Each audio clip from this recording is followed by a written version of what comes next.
Ito namang si alias Totoy mga kabrigada, di raw tiyak kung saang bahagi ng Taal Lake itinapon ang mga labi ng missing sabongeros. Brigada Jigo Custodio, i-brigada mo! Brigada Live Report.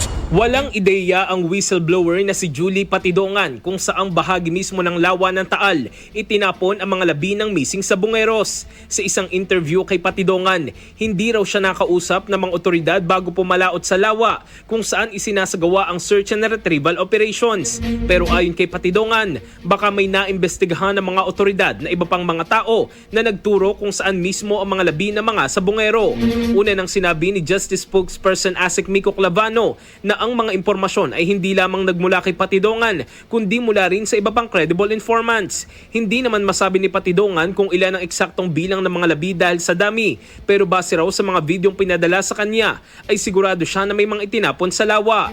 Isa umanong aktibong pulis na kasama ngayon sa iniimbestigahan ang may-ari ng palaisdaan kung saan umano dinadala at itinatapon ang mga sabongeros. Sinabi pa ng whistleblower na mga pulis umano at ilang sibilyan na kanilang kasama sa grupo ang nagdadala sa area. Nitong Huwebes, isang puting sako na naglalaman umano ng sunog na buto ng tao ang narecover, habang dalawa namang sako ang narecover nitong Biyernes sa likbed ng Taal. In the heart of changing lives, ako si Brigada Jigo Custodio ng 15.1 Brigada News of Manila, the Music News Authority. Rapido. Brigada Balita Nationwide. Ang bahaging ito ay hatid sa atin ng Mom's Love ES1 Capsule. Simulang tuparin ang pangarap ng iyong anak. And starting now,